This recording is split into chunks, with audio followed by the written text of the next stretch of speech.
Teman-teman, Indonesia sedang mengalami kegalauan, teman-teman ya. Sebagian mendukung Israel, sebagian mendukung Palestina. Ya. Sebenarnya Israel itu tidak konflik dengan Palestina, tetapi dengan Hamas, teman-teman. Ini harus diluruskan dulu. Saudara-saudaraku yang terkasih di dalam Tuhan, sebagai umat Kristen, kita tidak boleh hanya jadi penonton, ya, terhadap segala sesuatu yang terjadi di sekeliling kita. Karena kita diharuskan untuk menjadi garam dan terang, ya, menjadi garam di tengah kehambaran dari dunia ini, dan menjadi terang dalam kegelapan dunia ini, teman-teman. Bagaimana caranya kita bisa menjadi garam dan terang dunia kalau kita hanya jadi penonton saja? Cukup berdoa saja dan tinggal diam, menyaksikan apa yang terjadi dan tidak bersuara. Bukan demikian, teman-teman. Ya. Betul, kita tidak perlu mengutuki Palestina, tapi kita mengutuki Hamas sebagai kelompok teroris yang menunggangi atau menjadikan Palestina sebagai tumbal. Mengapa saya katakan demikian? Karena Hamas sudah ditetapkan oleh PBB sebagai organisasi teroris. Hamas ini, teman-teman, kurang ajarnya, mereka itu menjadikan masyarakat Palestina, penduduk Palestina, sebagai umpan atau sebagai tumbal, teman-teman. Hamas ini membaur di tengah-tengah penduduk. Bahkan berdasarkan fakta yang ditemukan, mereka meletakkan senjata-senjata dan roket-roket itu di perkantoran-perkantoran dan di rumah-rumah penduduk.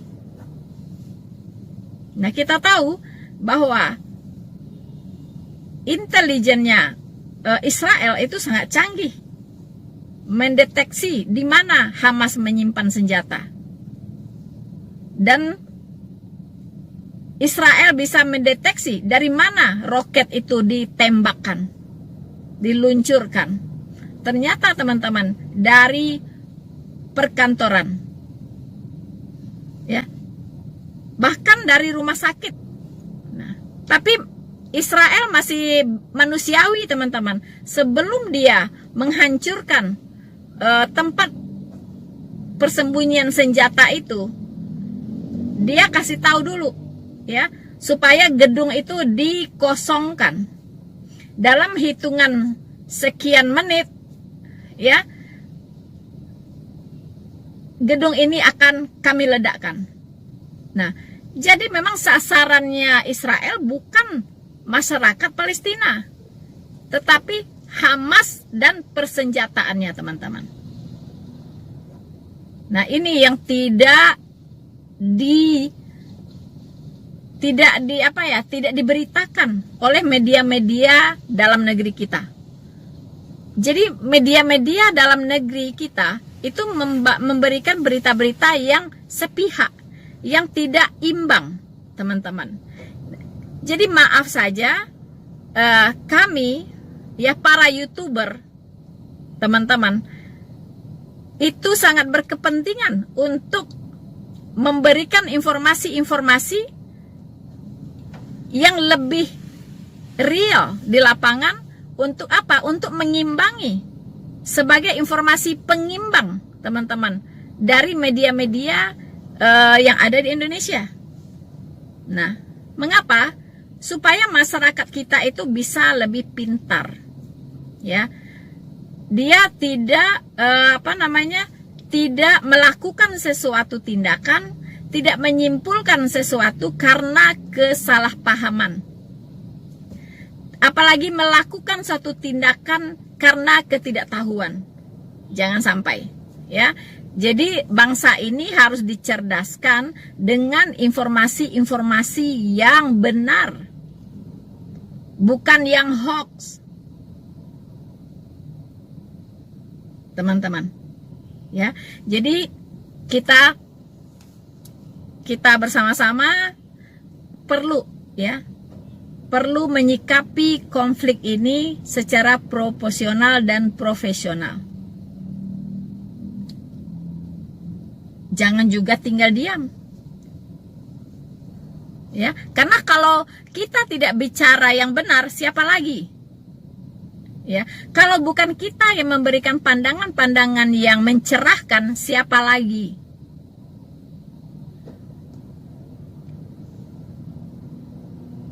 Ini bukan soal kutuk mengutuk, dukung mendukung, bukan, ya. Berkat memberkati, bukan itu. Ya. Siapa yang mengutuk Israel akan dikutuk. Siapa yang memberkati Israel akan diberkati. Tidak sebatas itu. Tapi kita ingin mencerdaskan kehidupan bangsa ini. Karena di lapangan sana, teman-teman, banyak ya diksi-diksi yang beredar bahwa Palestina itu belum merdeka. Dan kita harus mendukung kemerdekaan Palestina. Hello, Palestina, negara Palestina itu adalah negara merdeka yang sudah merdeka, teman-teman. Ya, negara Palestina itu sudah merdeka sejak lama. Sudah ditetapkan oleh PBB sebagai negara merdeka. Apa buktinya? Pertama, Palestina memiliki pemerintahan sendiri. Palestina memiliki rakyat sendiri. Palestina memiliki wilayah sendiri. Palestina terdaftar di Perserikatan Bangsa-Bangsa sebagai negara merdeka. Palestina memiliki bendera sendiri. Palestina memiliki kedutaan, kantor-kantor kedutaan besar di banyak negara. Termasuk di Jakarta, teman-teman, ada kantor kedutaan besar Palestina. Kalau sebuah negara belum merdeka, dia tidak mungkin punya kantor kedutaan di sebuah negara. Nah, ya, jadi tolong teman-teman pengetahuannya di-upgrade. Ya, di-upgrade. Mungkin selama ini Anda tidak tahu informasi ini. Mungkin sengaja ditutup supaya bantuan, sumbangan selalu mengalir ke Palestina. Ya, karena apa? Karena kasihan, ya. Negara Palestina, negara yang dijajah oleh Israel. Ya kan? Kita harus mendukung kemerdekaan Palestina. Teman-teman, memang pengetahuan kita harus diupdate, teman-teman. Ya. Palestina itu negara merdeka. Mereka merayakan hari kemerdekaannya itu pada tanggal 15 November setiap tahunnya.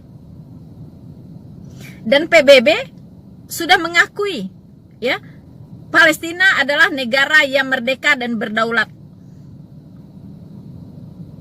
Nah, di Jakarta pun ada kedutaan besar Palestina. Mana mungkin negara yang masih dijajah, belum merdeka, bisa punya kedutaan besar?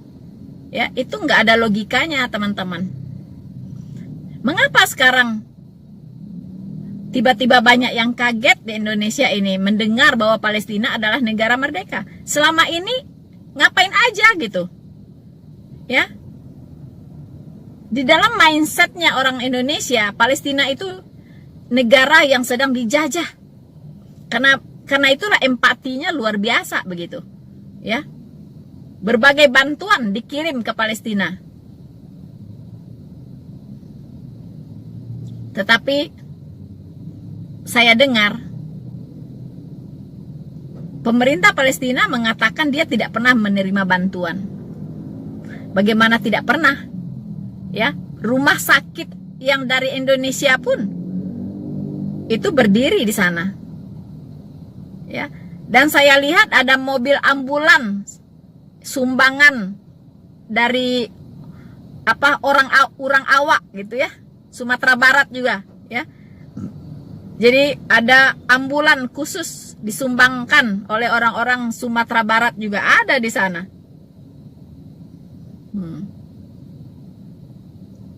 Teman-teman. Dan pasti yang membantu Palestina itu bukan Indonesia saja. Pasti ada negara-negara lain juga. Makanya kita lihat kehidupan pemimpin-pemimpin Hamas itu bak kolomerat, teman-teman. Gayanya betul-betul ya. Petantang petenteng, teman-teman. Lalu untuk membangun, untuk membuat roket, ya, membuat senjata, membeli senjata, itu uang dari mana?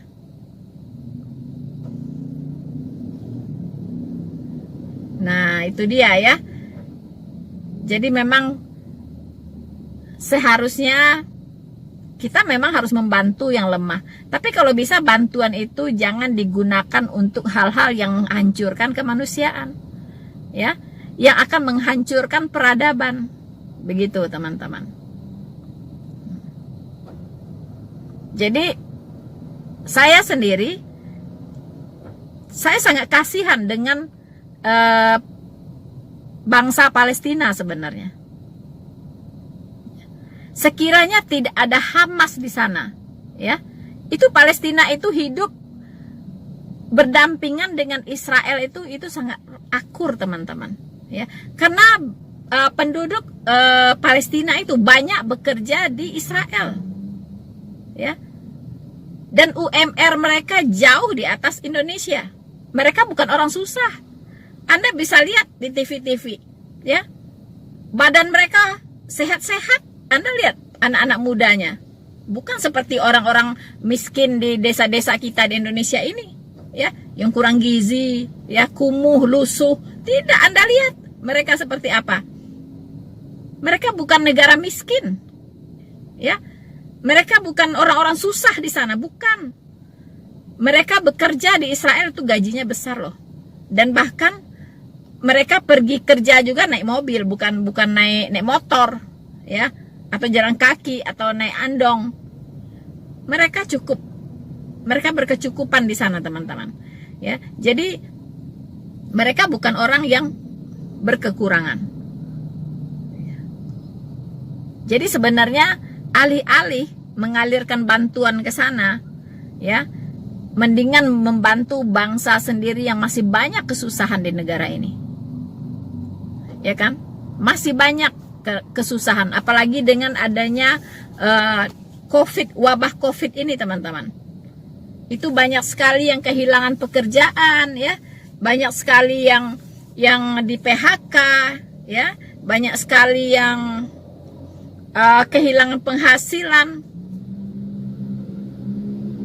usaha-usaha juga banyak yang gulung tikar.